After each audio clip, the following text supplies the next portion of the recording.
So the first question is, what kind of set list you brought this time to Russia? What is the percentage of classic Deep Purple tunes and new stuff from Now What album? Yeah, sure. I think anybody who goes on the internet and checks all the postings will pretty much know what the set's going to be. We're very fortunate. We have a lot of old songs that people really want to see every time we play, and it's great fun delivering the old tunes. But we also have 3 or 4 songs from the latest album. And it's always this balance between playing the classics and playing something a little more obscure and playing new music. If you put too much new music in, the people don't get the classics, and that doesn't make them happy. Right. If you just play the classics, then they get a bit bored because they want to hear some of the new music too. So you have to make this fine balance where you don't lose the audience, you know. Right. So if you play a new song, then it's a good idea to have an old song around it. Mm-hmm. If you play 2 or 3 new songs in a row, people don't connect the same way. But when you have these little baby songs and they're surrounded by their big brothers, then it's okay, because you've given some music they understand for 5 minutes, then something that may be interesting because it's a little newer, and then when that happens, you give them something that they understand again. People's attention span, not just audiences, but every one of us, our attention span is not the same as it was 30, 40 years ago. We need things to move faster. Life is faster. Yeah. You know, back then life was a little slow, and you could take 15, 20 minutes over a song and people would come with you. Now it's not the same, so you have to understand the audience has to come with you all the way, and they'll take the new songs as long as they're surrounded by the songs they know. Yeah, all right.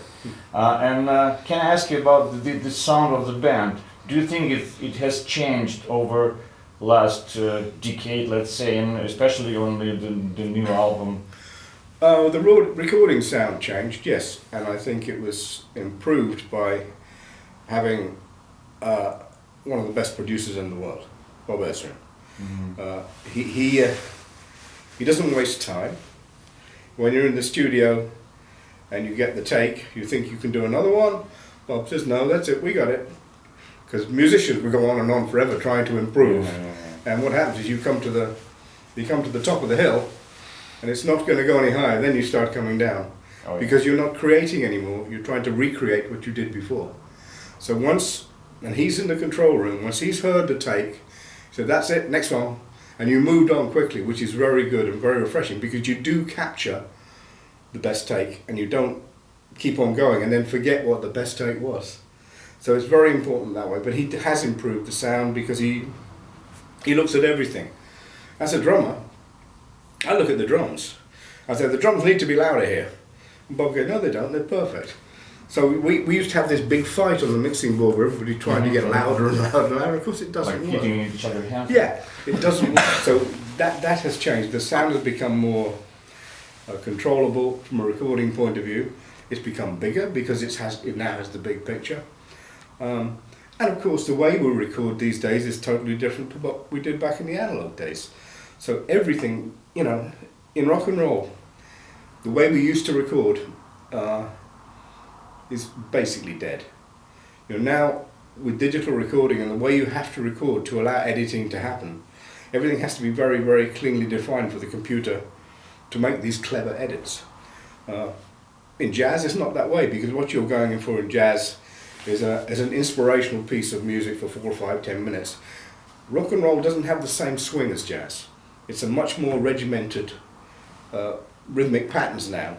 It's not what it was in the 50s. In the 50s it came out of bebop and jazz, and it still had that flow of swing in it. But most modern rock and roll doesn't have it now. It just evolves in a different direction. What it's gained is precision. The tempos that are held in rock and roll are something that would drive a jazz drummer crazy. Click tracks and metronomic tempos. You have to It never was this way in the 70s. No. But then again, when you were recording analog, you didn't have the ability to do what has happened now. And it's an evolution. Whether you like it or not, it's not the point. That's the way records sound now. And if you hear a record recorded in the old fashion, chances are you won't like it. Because the tempo will be doing this. Doesn't really matter to me, but lots of people, they've grown up with this tempo. Does this mean that you recorded let's say the last album with the click track? Mostly we do with clicks, and if there's a part that won't work, then we take the click away, you know, and you blend the two together.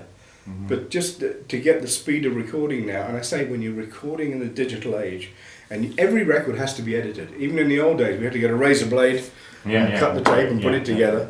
But you can only do that so many times.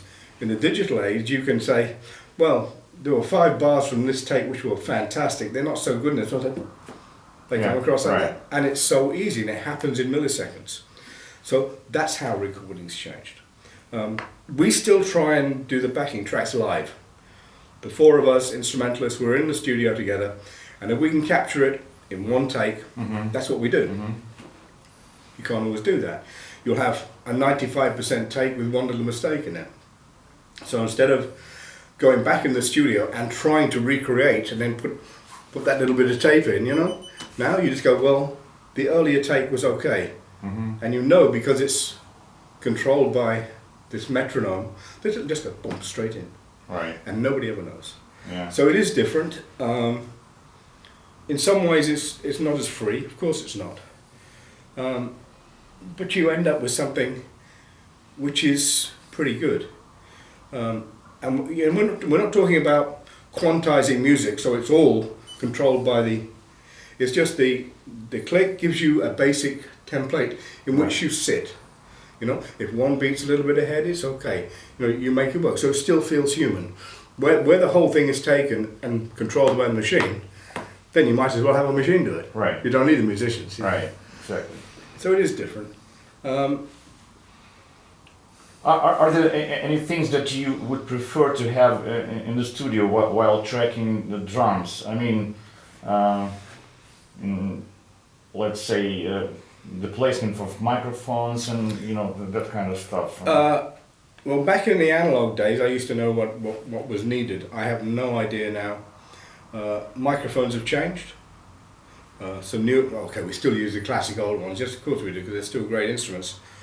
But I trust the guys who work in the studio every day now, because they know what they're doing. Yeah. You know, I don't know what the latest best mic for a bass drum is. I don't know, but they do.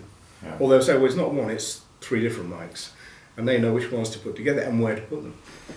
I work in the studio once every 2, 3, 5 years, so I don't know. You know, not anymore. Back in the beginning of the band, we would knock out 3 albums in 18 months. It doesn't work like that now. So you are not.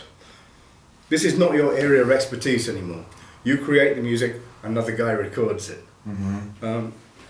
So long as I have a good drum sound in the room, and that's always been my criteria, I will enjoy playing. You know, it's when I don't have a good drum sound in the room, I would rather go to the bar because I cannot enjoy it. Yeah. You know, when I go to a studio and I hit the snare drum, I want it to go bang.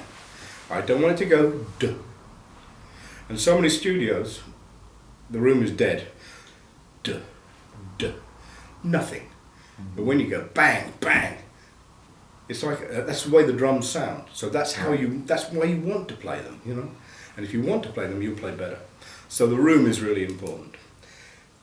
Most studios nowadays have become very small. No bigger than this room, because so much is done with the computers and all the rest of it. There might be room for a drum kit, there might be not. I like a big room because it gives you a natural distance and a natural reverberation. And the way that you listen to a drum normally. We don't listen to a drum like a microphone like this, we don't do that. Right. You know, you need that for definition and impact, but you also need the air around the drums. You need the transmission of sound through that air to give you the size. If you don't have that, then you have to start putting bits of tape all over the drums, and then the drum doesn't just go duh, it goes d. It does nothing, you know. And then you really do not want to make a record. Right. Let's go back to like late 60s when you got that Deep Purple gig, and I remember you told me the story like you sent the other drummer to get some. Well, I didn't send him; they sent him. Yeah, okay, yeah. okay. Yeah. So to get some booze or whatever it was, and Cigarettes. Yeah. Cigarettes. Okay. I also read that the style of a new band named Deep Purple was not, clear yet No. at that time, and that you were all the huge fans of Vanilla Fudge. Yeah. Looks like Led Zeppelin, they also were like huge fans of Vanilla Fudge. But when it came to choosing a name, there were many bands that had this linking of two words. Mhm. Led Zeppelin, Yeah. Black Sabbath, Vanilla Fudge, Right. Deep Purple. Yeah. That became your name. I mean, it's still the hardest thing in the world. When you make a new record, what are you going to call it? I mean, if you have one obvious track, yes, you can call it that track, But if you don't have a track that you want to use as an album title, then you have to try and be creative and just find something that people go, they'll be interested by. They'll ask, well, now what? People go, well, what does that mean? Well, it means now what do you want? Here's Mhm. another record. Mhm. So, but you make people think about it, so they remember, and you can use icons to create the identity of a record. It's the hard thing. Choosing a band name and choosing a record name, they're the hardest things in the world. Yeah, but speaking of the style, were you a huge fan of Carmine? Oh, I still am. I still am. I owe so much to Carmine in the things that I still use in what I do when I'm playing. Just the way he would approach a piece of where he would just make a really heavy accent against the straightforward of the rhythm, or he'd choke a cymbal, and some of the fills that he did on some of that early Fudge recording stuff. I still use them today because they were great then and they're still great now. Mm-hmm. The good stuff never changes. What happens around it changes, but the good music never changes. Yeah. So I still, every time I see Carmine, we're the best of pals. Always tell him thank you, and I always see what he's doing. I know that Bonham, at the late 60s, he was trying also to use a double bass, right? Did you try that yourself? No, the only time I used a double bass drum was with the Fireball. Yeah, I know that. So that's the only time. Using So- like Keith Moon's Yeah, bass drum. exactly. Yeah. So I've been playing. I mean, not for a long time, but I've done so many shows where everything was on the left foot for me. I could never get the right foot to be clever enough to play with the left foot, Right. other than which anybody can do. And I think Bonzo was the same. I think he learned his craft with one bass drum, and then he listened to Carmine a lot too. But another guy he listened to was Bernard Purdie. Well, that double bass drum, that's all Bernard Purdie. Bonham didn't invent that. Purdie was the first one we heard going bat-a-bat-a-bat-a with the bass drum. Mm-hmm. So John took that and I didn't know that. yeah, you listen to some early Purdie records, it's all that triplet thing with the second and third notes of the triplets on the bass drum. So, John said, oh, I can use that. And that's what the good players do. They don't just listen to one or two things, they listen to everything. Right. Because if there'd be a 15-year-old kid, he's been playing for 2 weeks, and you see him, probably terrible. But he have one thing. That's brilliant. The kid won't know what it is, but it's brilliant. So how do I take that? How do I make that mine? How do I change it and bring it into my playing? But if you never see that 15-year-old kid, that little bit of magic will never cross your consciousness. And then you might see a classical snare drummer doing something in a concert, you go, that's really good. Or a country and western drummer just doing something simple, you go, that's really good. So if you take from everywhere, your choices are so much bigger. If you just take from Ian Paice, John Bonham, Cozy Powell, Mitch Mitchell, Jim Baker, if you just stay in that narrow band, that's all the solutions you have. Yeah. And most young people now, they pick a style of music they like, and that's all they listen to. When we were growing up, we listened to everything. You might not like all the music, but as a musician, you'd hear something. I like that. How do I make that mine? That's what we used to do. I read an interesting interview with Bernard Purdie, and he said that he was like a complete alcoholic by the age of 14. Oh, that You was know it. the story, because his Well- father, he would give all the kids whiskey, like every weekend or Yeah. something. Well, that was Bernard's problem, not mine. I mean, mine was nothing like my childhood was nothing like that. No, When I didn't mean to. No. Yeah. My father, when I was very small, 3-4 years old, we moved to Germany. My father's job took him over to Cologne and Berlin, and although he wasn't military, because he was ex-military, he could go to the sergeant's pub on the British bases, British Army base there, and he would take me on a Sunday, and in the summer I'd sit outside in a little chair, and he'd bring me a little 0.1 of a litre of what he told me was beer. But it was, you know, mostly lemonade with this little beer. So to me, I was drinking beer at the age of 6, you know. Oh, So that nowhere near Purdy, but that was it, a little bit. Okay. Interesting.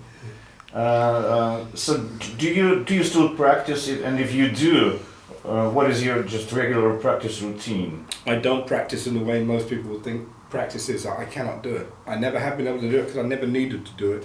Why? I was always working. Okay. You know, once I started, I mean, I was only in a semi-pro band for under 2 years. I started my first kid at 15. I joined the band when I was 15 and a half, and I left that band to become professional when I was 17. You know, but that was still after a lot of shows. Then from 17 till 19, when I joined Deep Purple, I was playing 6-7 shows a week, every week.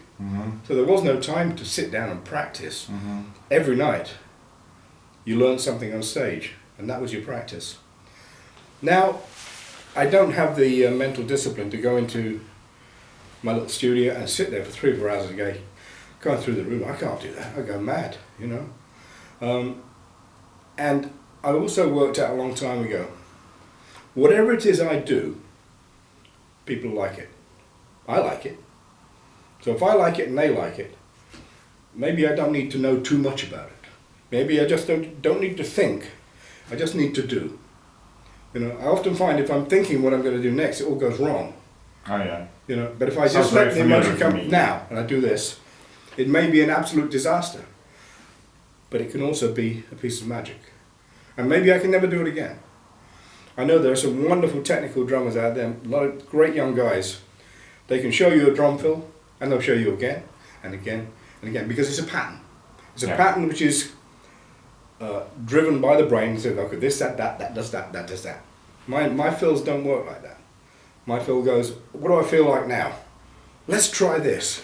And if it works, it's great. And if it doesn't work, I still trust my internal clock to get me out of trouble. And I get into trouble many times. But if I don't try those things, I won't find something new. If I just listen to what everybody else is doing, I'll just sound like them. You know, because I'm beyond the stage now where my style's not going to change, no matter what I do. And I don't think any amount of practice is actually going to make me much better than I am now. I might lose something I have now by trying to get something I don't have yet. You know, I've been playing drums for over 50 years, man, and it seems to work okay for me, and it seems to work okay for everybody else. I mean, you came to a clinic. I don't try and teach drums to anybody. I let them see things, and I give them information, I give them stories. But I'm not a teacher. I don't know enough about the technique of drumming to teach, because sometimes I can only do a drum fill once. And if it's good, it's great. And if it's not, I never try again, I do something else. So trying to teach things and trying to live in that regimented way musically I don't have the discipline for that. Can't do it. Just cannot do it.